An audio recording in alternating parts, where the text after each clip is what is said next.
China has stepped up its game with the introduction of the PETRO-YUAN. It was a big move for them to attempt this in a market where the petrodollar is overwhelmingly dominant, but China knows that its recognition has grown substantially over the years and that it needs to continue to do this. With China being such a consumer of oil and an importer of so many goods, including oil, China has decided to get into the game once and for all. You came here for the truth, so let me unveil that for you. Today's topics include China, the US, the PETRO-YUAN, and the petrodollar. Let's begin. We are going to look at a report that UBS has brought out. I'm going to show you several charts from it, bring out some information, connect that in to what has happened and what will happen. Let's get into it right away. China passed the US as the world's largest oil consumer in 2016. Accordingly, China wants to pay for its huge import bill in its own currency rather than the USD. So I will talk about that more in a moment. I wanted to show you this here. Just the sheer amount of oil consumption that takes place in China is unbelievable. They have really grown from the 90s onward. The expansion has been just historic, quite frankly. I mean, the amount of people alone really makes waves globally. When we're talking about imports, when we're talking about exports, we have so many different regions within China, and if they are producers, they can output a lot, and that means a lot of money that can come back in. And there has been such consumption taking place right now within China.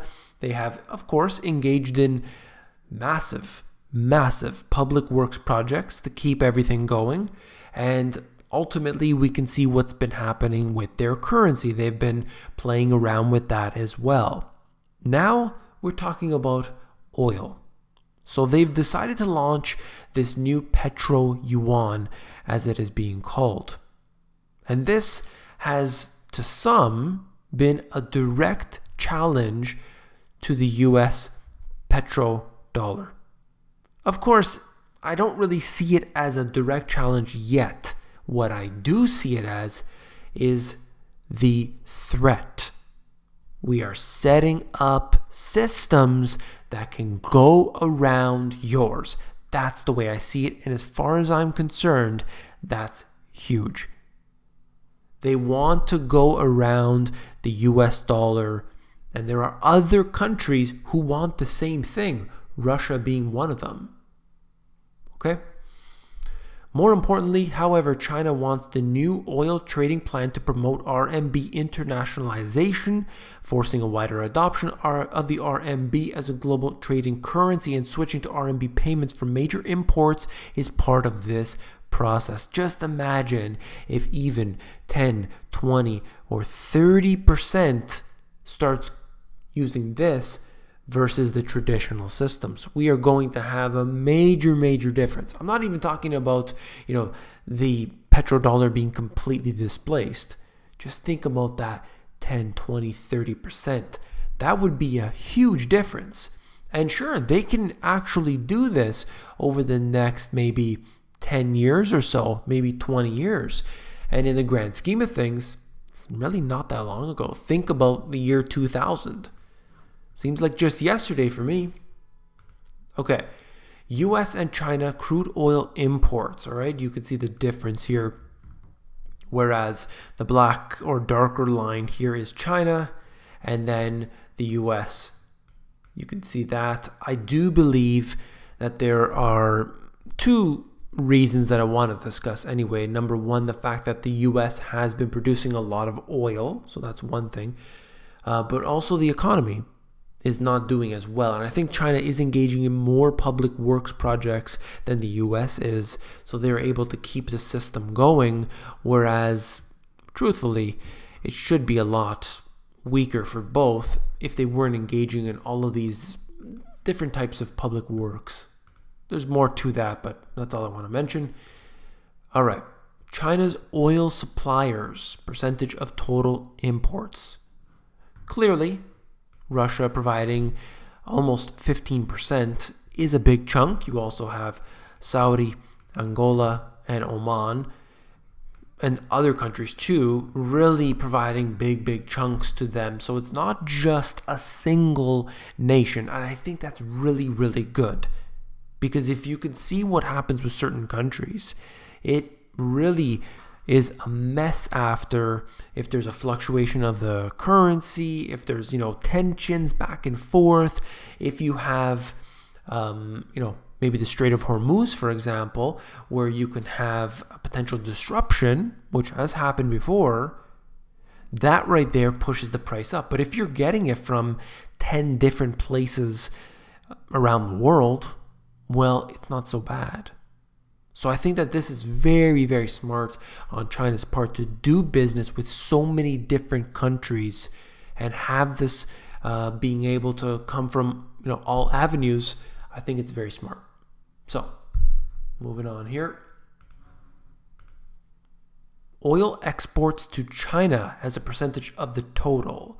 You can see that here in this bar graph where it shows us how, what each country is, how much business is doing with China. I think that a lot of these countries may want to be able to do business outside of the US dollar, outside of these traditional payment systems, using their currencies. And it just seems like a no-brainer for a lot of them. And that's what's going to happen. It's not going to happen today. It's not going to happen tomorrow. But slowly but surely, it's happening. Look at the AIIB. You didn't have, just the BRIC nations joining forces and creating the AIIB. No, we literally had, countries you never would have thought would join were joining. If memory serves correctly, we had the UK, we had Canada joining, so many that surprised a lot of people. And that's the AIIB that is a direct challenge. Specifically, it's they've said it, that it's a direct challenge to the IMF World Bank system that's currently in place. I think that's huge. Even if it doesn't really grow to the potential of what the current systems are, it still makes a big difference. Overseas institutional investors' RMB bond holdings. This has really increased over the years. You can see that, we are basically triple the level that we were at back in 2014 up until today. Triple. So this is a big change, and a lot of countries want to do business with China. They want imports, they want exports, they want everything moving back and forth with China. China is a good partner for many of these different countries, and they want to increase. And so they are also seeing it as an investment opportunity to be able to do business with Chinese companies, many of which happen to be state-run or through subsidiaries and everything. But it seems like ultimately they're going in that direction. I'm not going to cover this whole thing, but I will touch on a few points here, and then I have something to show you in the next image. You'll see. The PETRO yuan, why it really matters. Oil trading in RMB is as much about politics as about practicality. The 2008 global financial crisis taught the world and China that an over-reliance on key commodities priced in US dollars can be risky. When the US prices of key commodities rose following the global financial crisis, higher food and energy import bills risked supply security, something like China can't afford. So we have these fluctuations that take place. Now, right now, today, we have this system set up where we have a reserve currency, and that's the US dollar. And what that says is that two countries want to do business, they have to do it through the US dollar. China doesn't like that. Russia doesn't like that. And for these particular nations, they really can't do it. So they need to be able to find another way around. China has become the largest global oil consumer. China's role is only expected to increase since BP forecasts annual demand will grow 30% to 753 million tons per year in 2040, while the US likely reduced the reliance on oil imports by developing domestic shale oil capacity, something that I talked about previously here. There's a lot of this in this article here. I don't want to put you to sleep, but essentially what we can see is that oil is one of the most important commodities in the world, and as a result, where it's flowing from, the cost that it requires to get out of the ground is essential to understand, are they going to profit from it, how much money they're going to make from it, and, who's doing business with who. Are the currencies right now at a level that makes a big difference? Sure, if they're fluctuating, a couple percent back and forth, it may not make a big deal.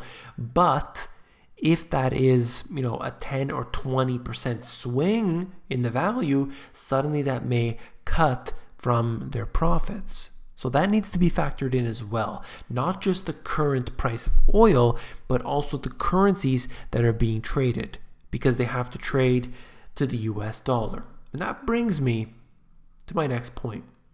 This here is from my book.